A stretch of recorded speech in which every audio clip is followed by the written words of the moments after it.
what's necessary is to realize that computers are very good for some things, but very bad for other things. They're bad for mediating relationships. They're bad for making sense of the world and making sense of complex problems. I think you have to come back and say, what's important? What's important about how we live? What characteristics of being and of life lead to thriving and fulfillment? And not assuming that you can automate those things.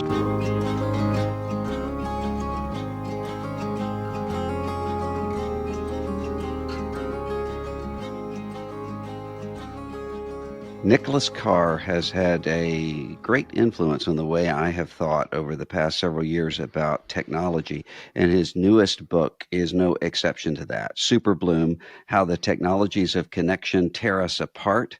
He previously wrote a book called The Shallows that really set the conversation about what search engine technology and other digital technologies are doing to our brains, and is Google making us dumber or smarter?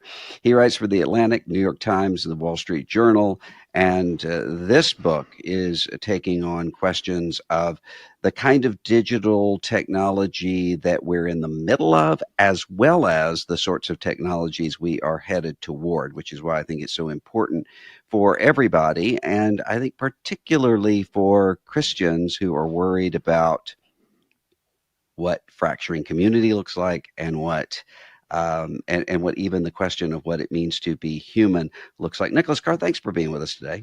It's my pleasure. Thank you for inviting me.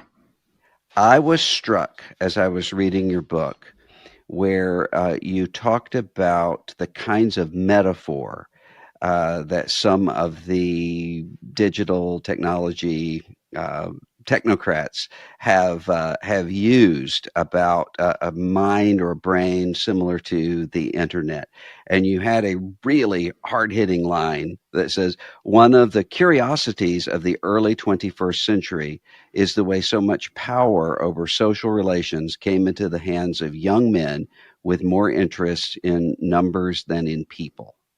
I think there are a lot of people who probably are thinking about that more now than they ever have before. Can you unpack that for us? Sure. That was in reference in particular to Mark Zuckerberg and the way he, from the very start, conceived of Facebook as a digital or electronic replication of society. And he constantly referred to Facebook as a graph, which is a term of art taken from a mathematical discipline, network theory. And network theory, very interesting, complex mathematical discipline, thinks about how nodes on a network, on a whatever kind of network, electronic network or whatever, how they interact, how you optimize information flows between them. And I think his use of that metaphor, and this isn't just about Zuckerberg, I think this is common, as you suggested, to Silicon Valley in general. Behind that is this kind of view of society as a set, not a set of people interacting, sharing thoughts, sharing ideas, becoming emotionally connected, but as people, as nodes on a network that can be optimized mathematically. And I think that it is, to me, a great irony that we've entrusted, in many ways, this new replication of society online to people who don't seem to have a deep understanding or even interest in human beings as human beings, in how they relate, how they communicate, but are constantly looking at this as a mathematical problem, as a technological problem. And I even suggest that in some ways, I think Zuckerberg and the other pioneers of social media think of society itself as kind of like the internet. The internet is a network of networks. You get certain protocols that enable all these different sorts of computers to connect with each other and share data.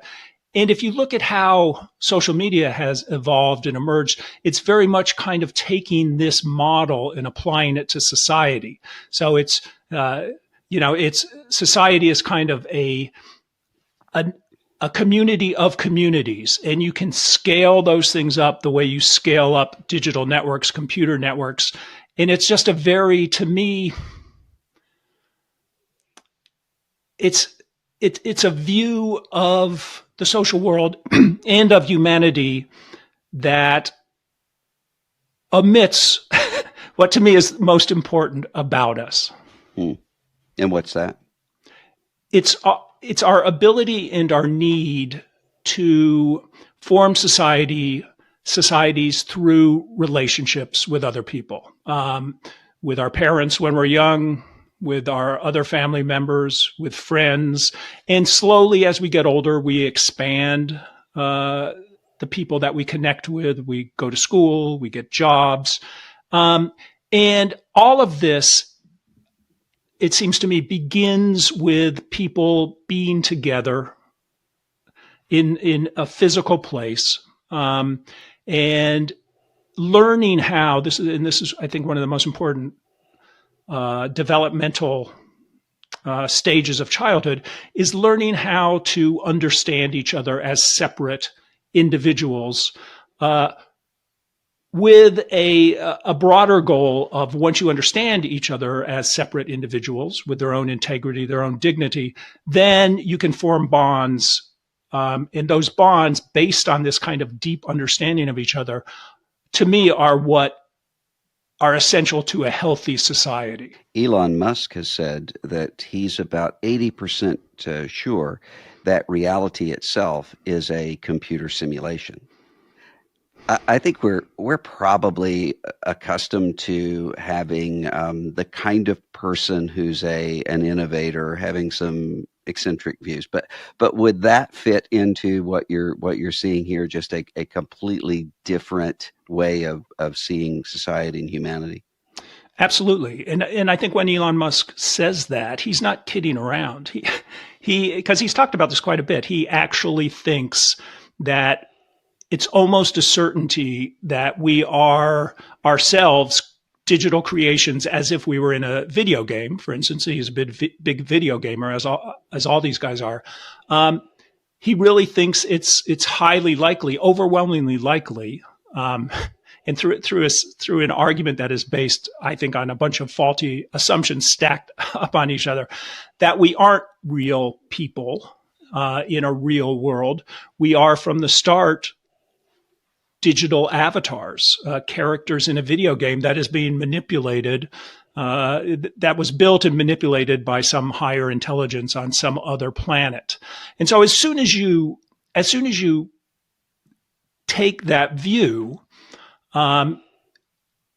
suddenly it demeans it demeans everyone in a way. It means you can treat people as sort of disposable units in a electronic network that, again, need to be optimized in order to, essentially, for many of these people, in order to maximize the profits they derive from the social relations that take place on these networks. I think there are a lot of people who think of these technologies merely as tools. One of the arguments, though, that you make in Superbloom is about the way that experience actually changes. I thought at several points as I was reading this about Wendell Berry's poem, The Vacation, about the man who's going down the boat with his video camera to his eye, looking at everything, and he had it. And then the poem ends with a flick of a switch. There it would be, but he would not be in it. He would never be in it. How does the way that we use these technologies change our actual experience of the world?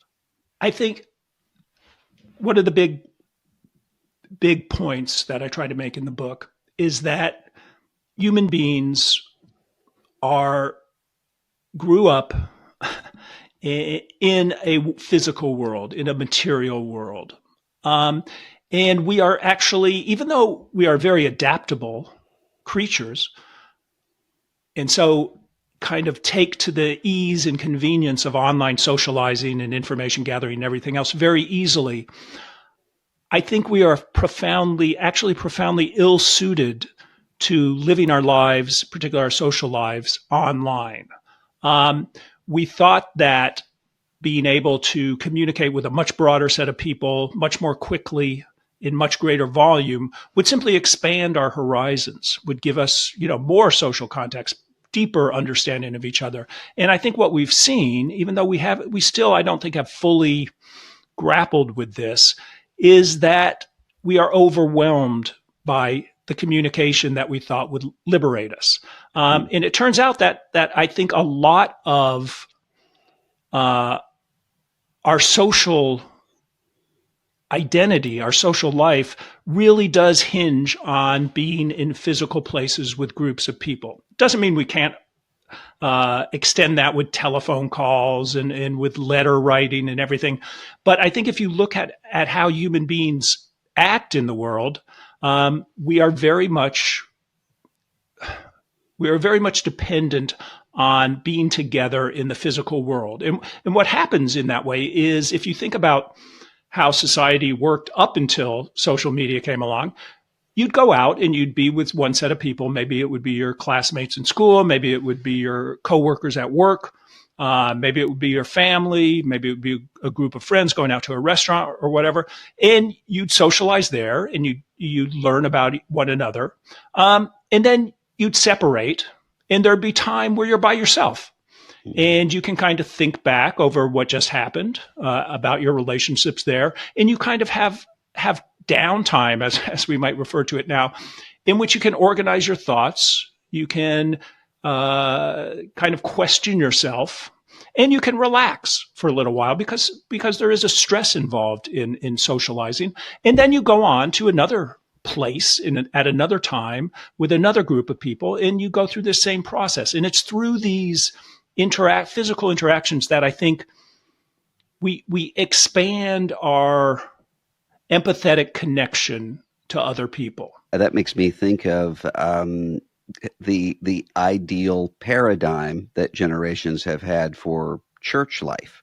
A group of people who are gathered together some of the time and then are doing their own spiritual work apart from that, and then are gathering back together for acts of service or mission or something like that. And it's both the being together and the being apart that's important.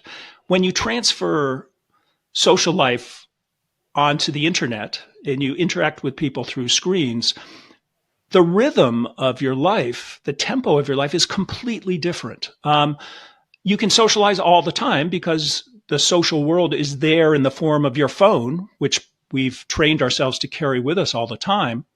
You don't, and it's not just one set of people who you're interacting with. It's everyone. It's your, people you go to school with, people you work with, your parents, your children, your friends, anonymous crowds of commenters online and so forth. And so all the divisions, all the socio-temporal divisions, the space and time divisions that are inherent to living and socializing in the real world, in the physical world, are simply decimated. And I think a lot of the kind of antisocial behavior, the rudeness, the kind of polarization of views, the shunning of other people that we see online comes from the fact that we've lost that our lives have lost their connection to space and time that gave us kind of a disciplined approach to life and to socializing. And we're simply overwhelmed by all these signals and all this communication coming from everybody all the time, which we can't escape because the technology has such a pull on us. You make the point that it's really not quite right when people suggest that our digital lives right now are a function of narcissism, at least in the way that most people mean narcissism when they use that word.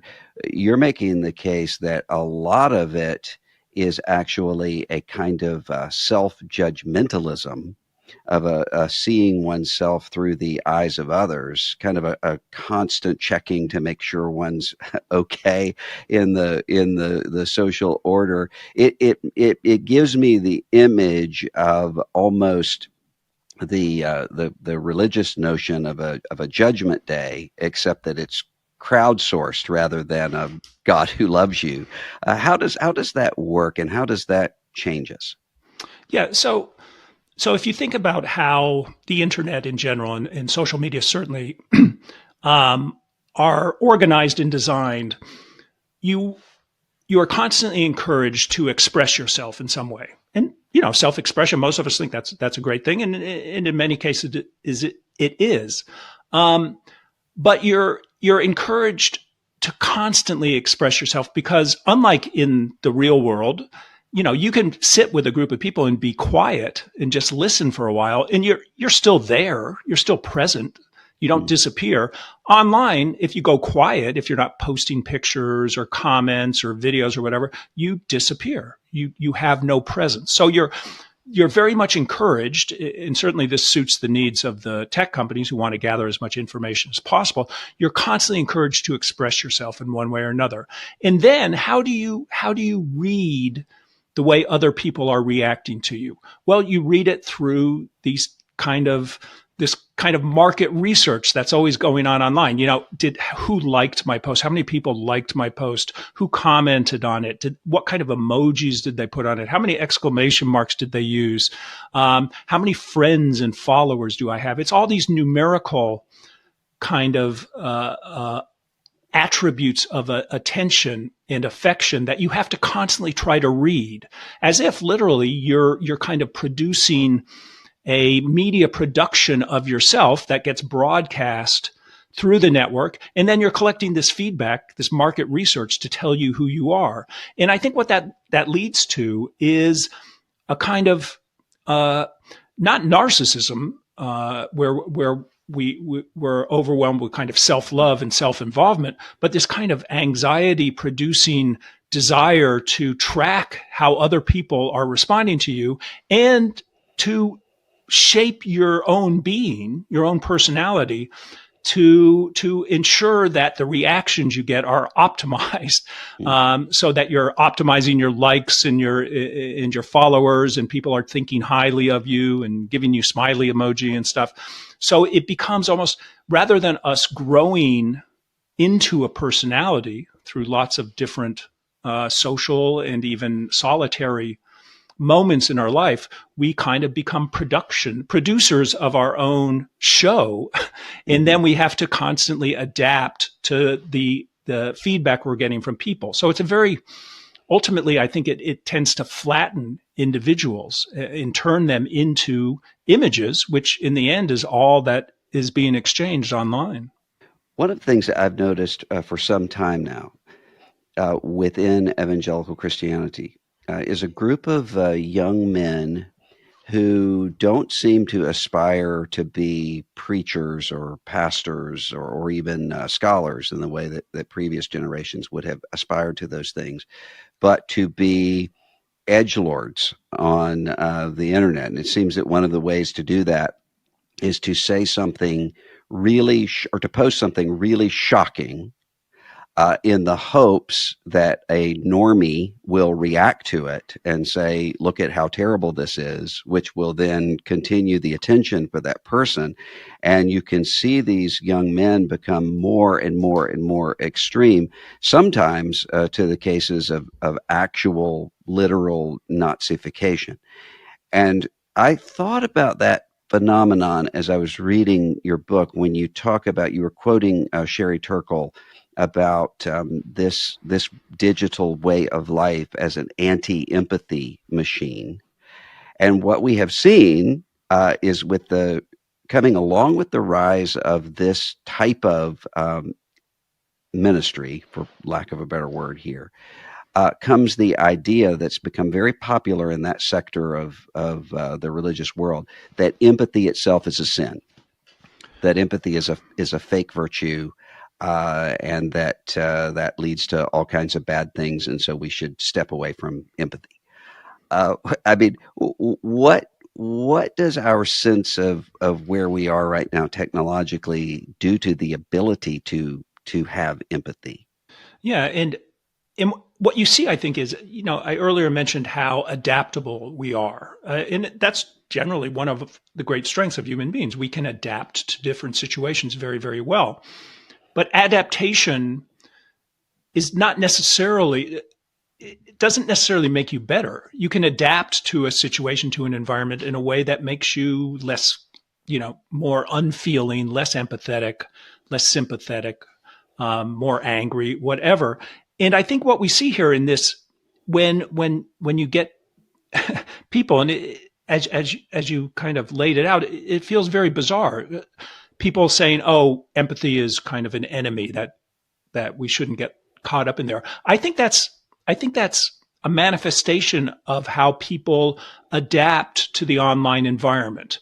That empathy just gets in the way of kind of promoting yourself, getting attention, being, as you said, an edgelord, somebody who gets noticed. And so and so I think, one thing Sherry Turkle pointed out is that empathy is what's known as a complex emotion, unlike anger and fear, which are kind of primal emotions, come from lower down in the brain and are just triggered immediately, and so manifest themselves very, very quickly.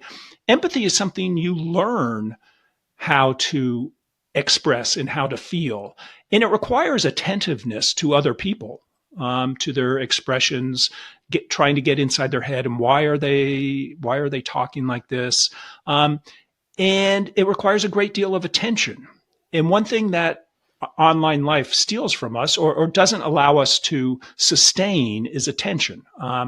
We're constantly, and I talk about this in the book, The Shallows, you mentioned, because we're constantly overloaded with new messages, new pieces of information, we simply don't have time to back away from the flow and say, let me think of this is something important. Let me think about this for a while, or this is an important person I'm talking about. Let me just pay attention to them.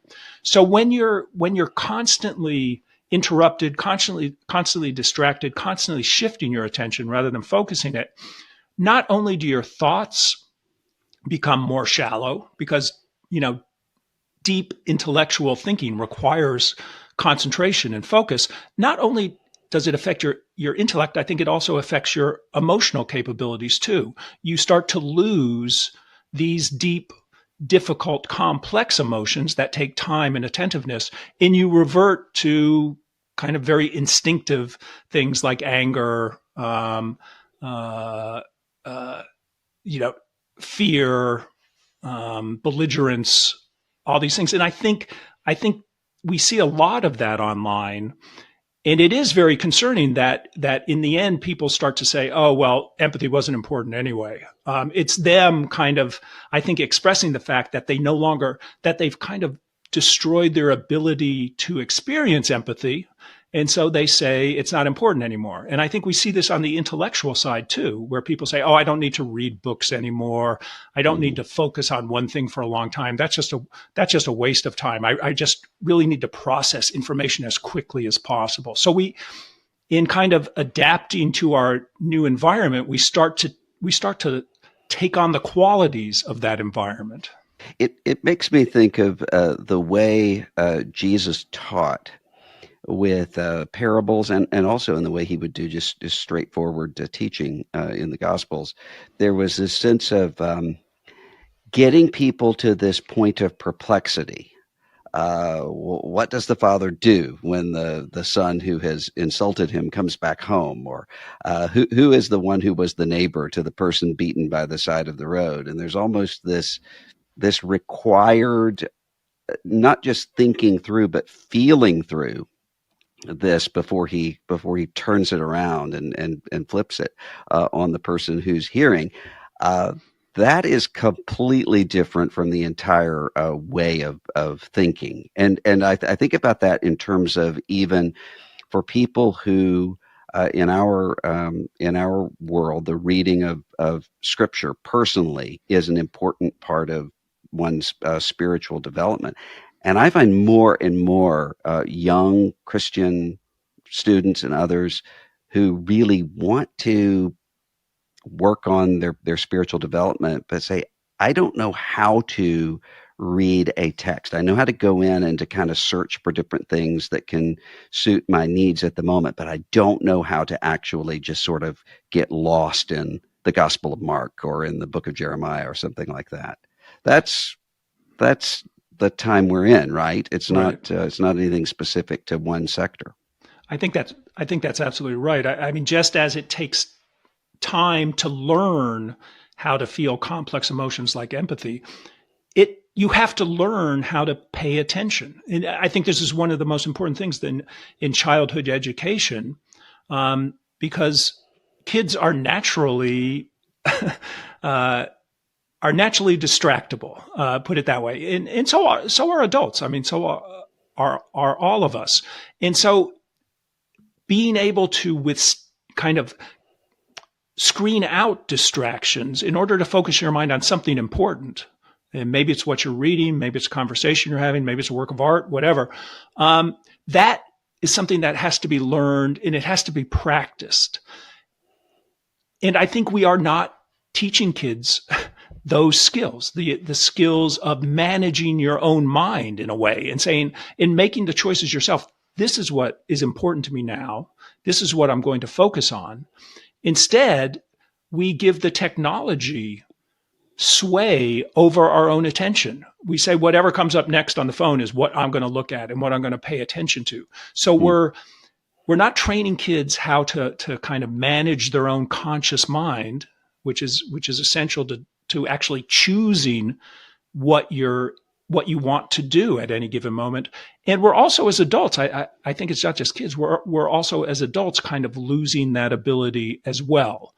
We're letting the technology make critical choices about what we think about rather than making those choices ourselves. There was a clip that went around several weeks ago from a comedian named Jaron Myers, who was making fun of youth pastors. He said, I've seen too many youth pastors be like, be careful on TikTok. It's just girls dancing in swimsuits. And I'm like, bro, it's an algorithm. And the joke works because this youth pastor apparently doesn't know that what he is assuming is just out there for everybody is personalized and tailored to him, and so it tells us more about him than it does about the platform itself. It seems as though, and I wonder, as we look to this move from what we have experienced in the past several years with social media technology and the algorithmic sort of reading of people, in which it really does seem as though Google and Instagram and TikTok algorithms really do know people better than their churches or their small groups do, and can tell them more about themselves than any accountability group of people that they're sitting around with. In that kind of increasingly personalized sort of experience going forward, does that lead people more toward a kind of credulity where they simply accept everything that comes in, or does it lead to a kind of cynicism? I mean, I think about the way that some people have talked about Bible technologies in which the algorithm will be able to tell what sorts of problems a person is having based upon what biblical text they're going to, so that they can then market them products for that particular issue. I mean, is it that we will become more and more naive and credulous, or that we actually will just start to see everything and everybody as a marketing tool?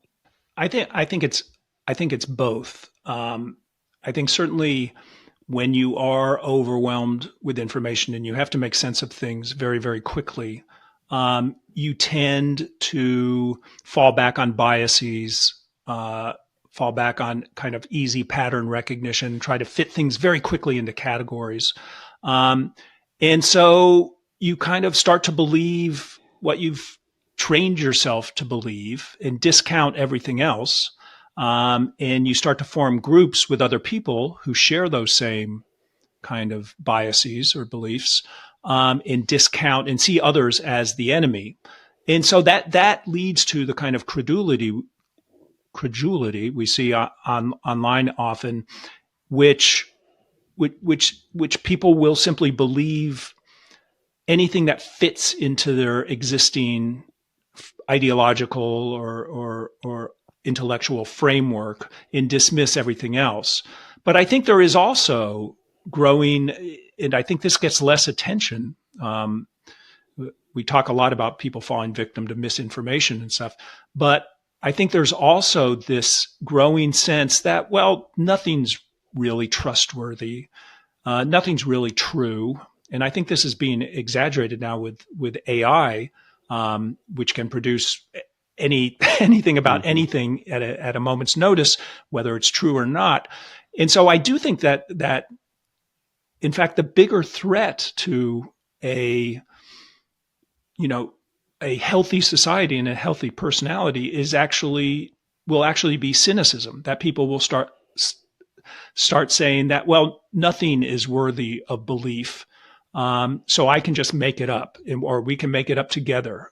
We can, and this goes back to kind of some of the extreme behavior you see online by people who know that they're just being belligerent and trying to get reactions from other people, but it doesn't matter. They think it just doesn't matter because there's no truth out there. There's nothing that's reliable or verifiable. So you can just say anything that gets you the most attention and the most applause from whatever cohort you happen to be in.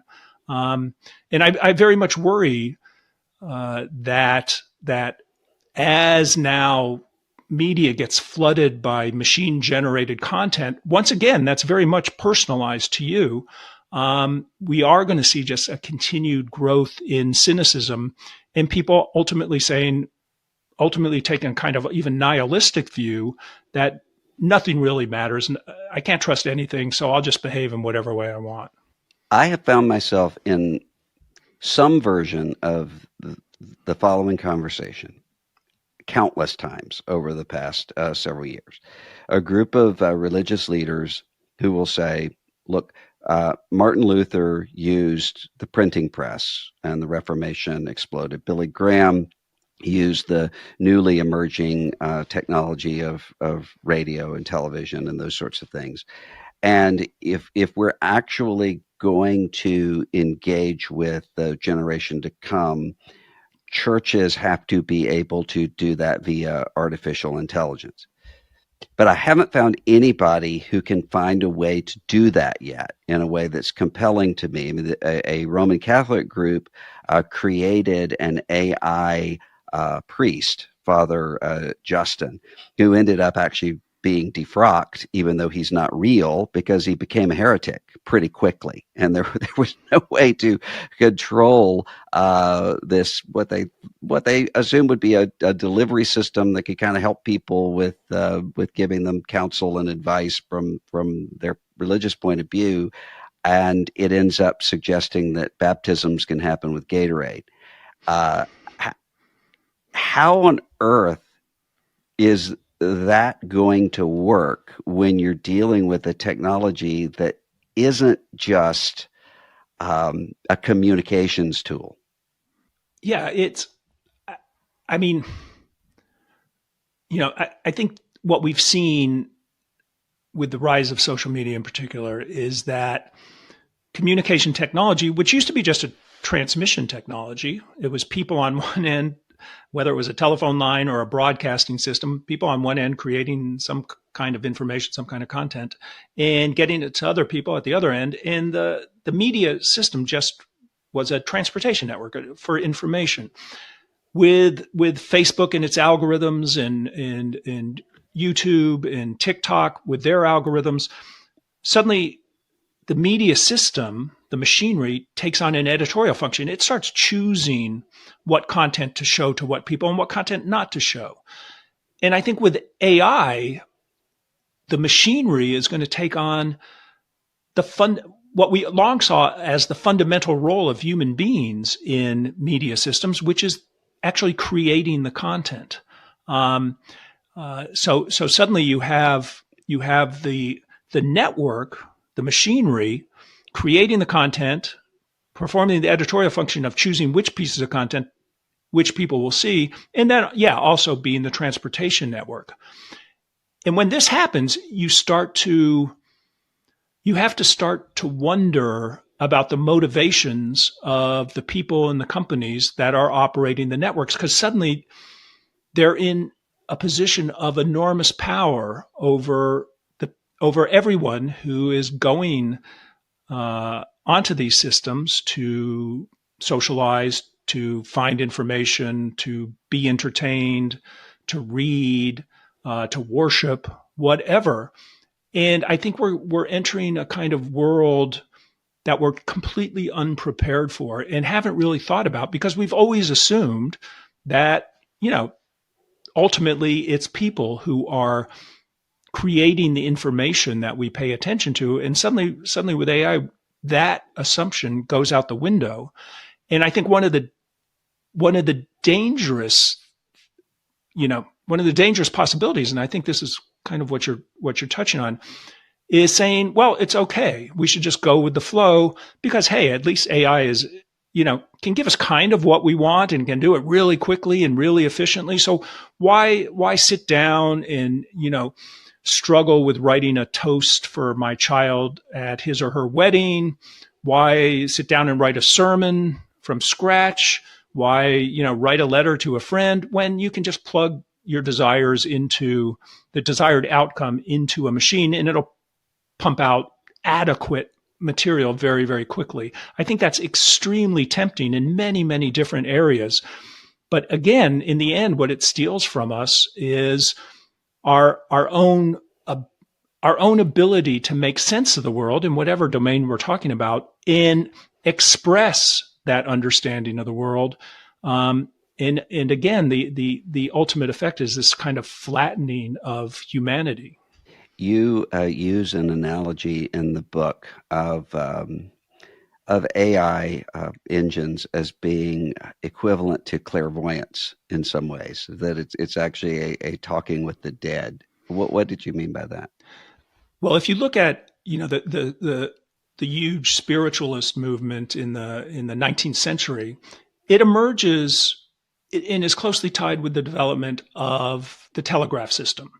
So people were extremely enthusiastic and extremely mystified by this ability of our thoughts and words to be separated from our bodies and carried across great distances on wires. Um, and this led to the rise of mystics and spirit writers who would, in seances, say that they were transmitting words from the dead. And I think if you look at how generative AI systems, large language models, as they're called, how they work, they're taking this huge repository of speech that was written in the past, maybe the distant past, maybe the recent past. And so it's kind of what you might call the words, dead words that are from the past, and they're reorganizing it through their own algorithms into new speech and bringing it into the world as if some some entity, some humanoid entity was speaking this. And so I think there is this kind of analogy, or at least a metaphor, that that it seems to me there is something kind of mystical, maybe speciously so, that ties together, you know, what people used to call mediums, people who would transmit the words of the dead into the living world, with the medium of the internet hooked up to artificial intelligence that is pulling these reassembling human words from the past into this new message to be delivered into the living world. Back when I was teaching preaching, one of the things I had to try to help a certain kind of student unlearn is a practice of teaching that was really collation. This would be the kind of young preacher who just goes through a series of commentaries and stands up. So and so says this about this passage, and then there's this about this, and you actually don't have communication and preaching. You just have a summation and collation of the data that's there. How different will an AI construction of those kinds of things be from that? In other words, we have access to the words of the dead now, and we use them all the time. I mean, even before the digital revolution. So, how is this different? Well, I think if you look at the skills of, and I should put skills in quotation marks, of generative AI systems, they're, as you said, they're summarization, collation, mimicry. They are simply kind of giving us well, in many cases, I think, a superficial and sometimes even an inaccurate summary of what people have said about any topic down the ages, because they give preference to more recent information. The kind of older wisdom tends to get lost, and it's newer stuff that comes through. But I think, and as you said, whether it's whenever we're learning to express something important to us, it often begins in mimicry, in copying somebody that we respect, Mm-hmm. style, or thoughts, or summarization. As a nonfiction writer, I spend a huge amount of time kind of reading what intelligent people have said on what I'm trying to work out in my own mind, and I draw on those thoughts, and it's very valuable to me. But that sets the stage, hopefully, for people to go from summary to a new synthesis, where you take all this information, all these thoughts, all these insights, and through your own thinking and your own writing, you create something new, some new synthesis of this, something that is different and original to yourself. And that's very, very hard. And I think a lot of people struggle to ever get to that place. But it seems like if you become reliant on simply taking everything from AI, then not only don't you ever get to the place where you're capable of original thinking yourself, but you don't even go through the process of grappling with other people's thoughts, reading critically, because the machine is doing it for you and pumping out an output that is useful to you. So I think it cuts us off not only from the kind of deep original expression that ultimately can come out of deep thought and deep reading, but it cuts us out from the very process of kind of building up our internal intellectual, spiritual, emotional resources through grappling with these ideas and these texts and these insights on our own. One of the things that people will often point to as an upside of chatbots, for instance, would be the fact that people are often, if they're in a mental health situation or maybe in a physical health situation, sometimes reluctant to tell another person the truth. And so there have been studies that have shown a person will reveal how much he or she is drinking more accurately to the chatbot that they're talking to than they will to their doctor. The doctor's trying to discern how much is being played down to determine whether or not this person has a drinking problem. Uh, with chatbots taking on increasingly that role in mental health, what will be the outcome of that in terms of the way we start to think and function around counseling? Well, I'm not sure I know the answer to that. I mean, I will say that I've been kind of in this conversation, I've been emphasizing the negative quality, the negative consequences of an over dependence on the technology. That doesn't mean that the technology can't be useful when applied to a specific problem. Um, and just as if you have algorithms that look at medical X-rays, they can sometimes spot things that human doctors, radiologists can't. And the important thing I think that comes out of what we find in that particular area is that what you need is both a very deeply informed human doctor, radiologist, to look at an X-ray, and also to be abetted by a kind of digital algorithm and they can work together. The dangerous thing is that hospitals or the companies that run hospitals and are looking to cut costs simply say, well, we can get rid of the doctor because the doctor is expensive. And, the machine's pretty good at this. And I think in a similar way that this is kind of what can happen in all sorts of areas that, it may well be that a chatbot can play a role in therapy in medical situations in some ways, but I think you still need the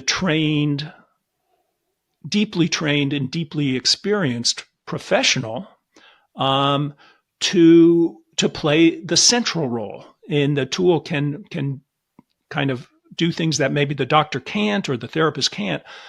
But the danger is to again simply say, well, the machine's good enough and it's much cheaper than and less time consuming than actually having human interaction. So we'll just go with the machine.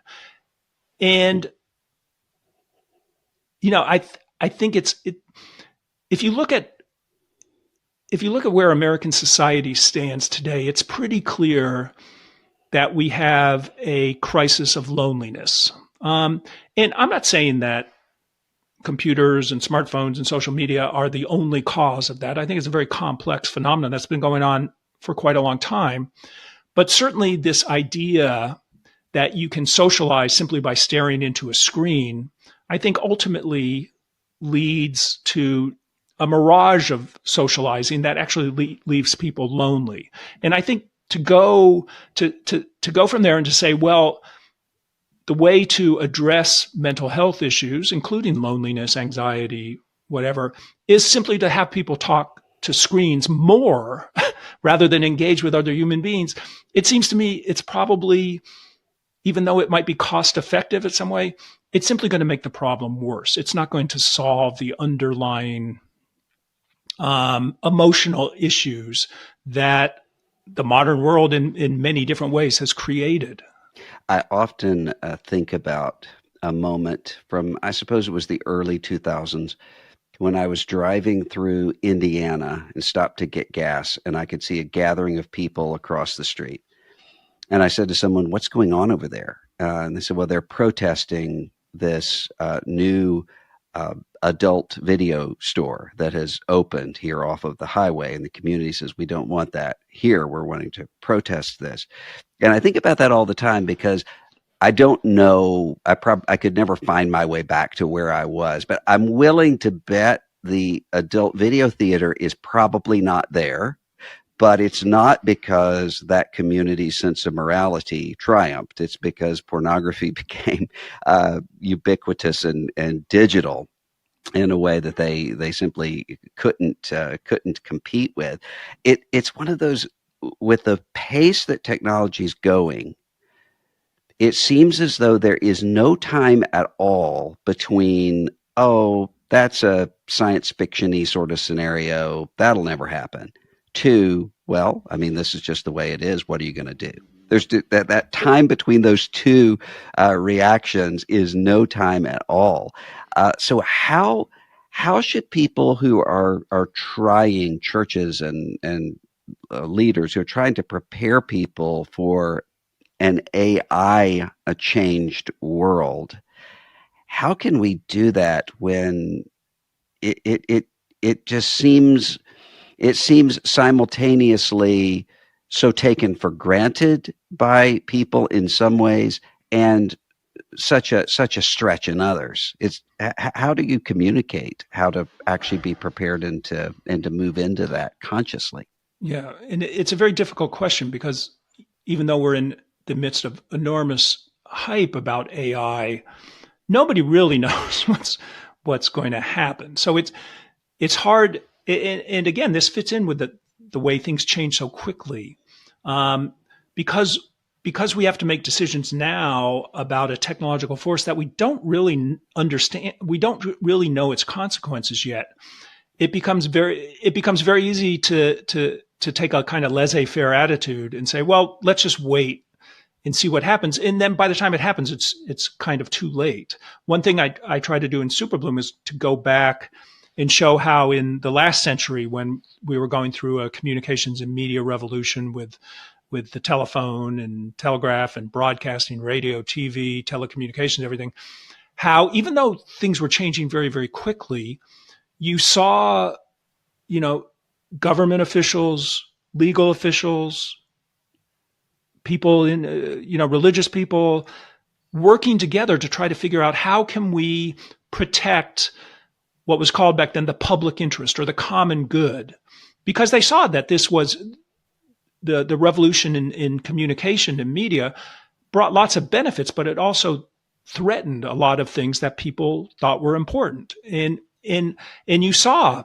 people working together to try to figure out how can we get the benefits, but also put in place some restrictions or that will protect the common good. And I think because on the one hand, the technology has sped up so much faster with the computer revolution, but also because we've become kind of afraid as a society of kind of getting in the way of Mhm. slowing things down, that we've lost control of the situation and basically ceded what's happening to the technology itself and the companies running the technology. So I think, if we're going to change this, we really need a kind of cultural revolution where we recognize that a lot of the things that have happened with the internet and social media and that will likely happen with AI, for all the good things that will come out of them, are actually bad for individuals and bad for society. And we have to be willing to say, we need to impose the public's will on the technology and not simply seed everything. Now that's easy for me to say. How do you actually do that? That becomes much, much more difficult. But it does seem to me that we shouldn't be afraid to say, there are important things in our lives, in our institutions that are worth protecting. And so let's shield them in some way from the worst effects of the technological change, in order at least to buy us time to kind of to figure out what's really going to happen, rather than waiting for it to happen and then trying to catch up, because you never catch up, whether you're talking about it in a legal standpoint or a regulatory standpoint or a spiritual standpoint. If you're constantly waiting until the technology does its thing, then it's very, very hard to draw it backwards. So you have to kind of think very carefully about what's important and what's worth conserving and protect those things. But isn't it the case that the sort of implied you in that is complicated by the fact that uh, we could, as a society, decide, wait, we're going to hold back here, but China's not. And I think, as we've seen with TikTok, those realities in a far off place can change American life really, really quick. And so you end up with a Sputnik kind of race to not be at the mercy of a foreign power with artificial intelligence capabilities. Isn't that part of the problem? Is there's a sense of helplessness that comes with that? It's absolutely part of the problem.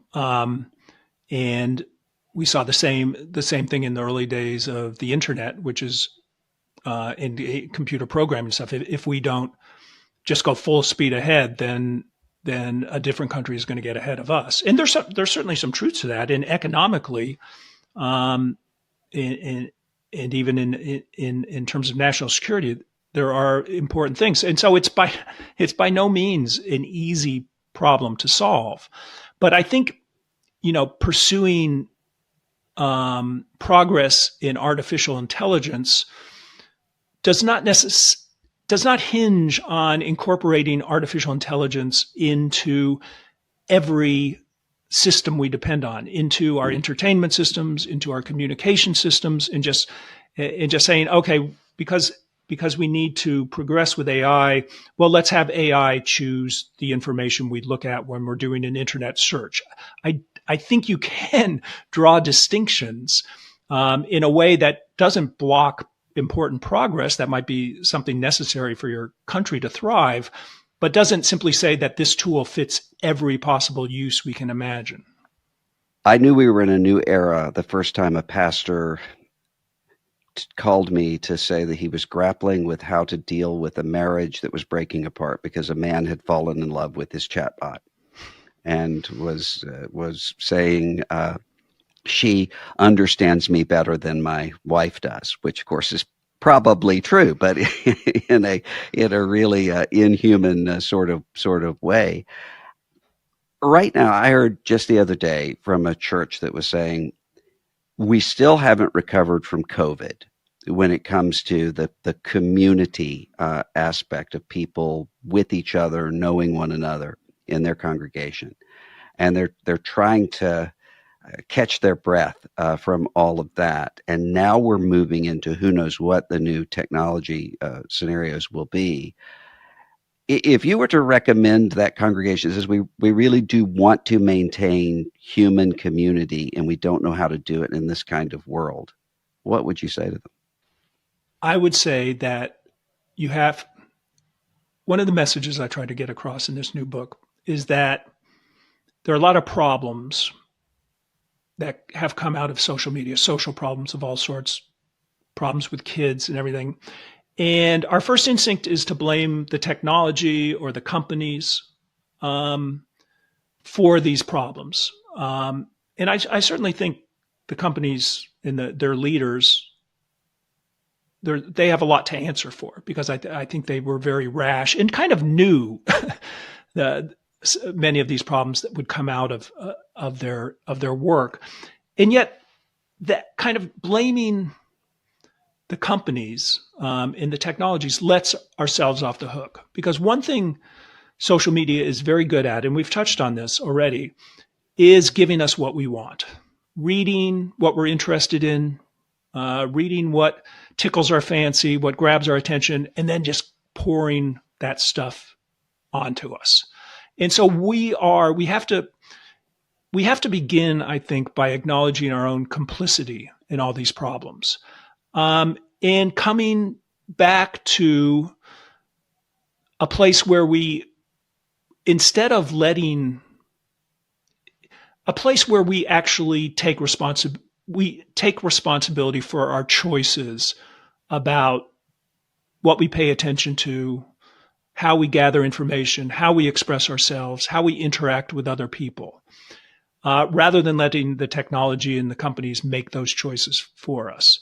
So to me, the first thing I would say is we've come to the assumption that because computers are so powerful and so convenient and so efficient, that we can just hand off more and more stuff to them and rid ourselves of friction in our lives.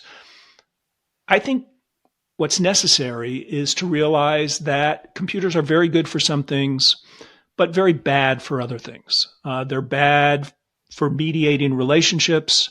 They're bad for making sense of the world and making sense of complex problems. I'm talking about as information machines. And so I think you have to come back and say, what's important about whatever we're grappling with? What's important about how we live? What kind of characteristics of being and of life lead to thriving and fulfillment?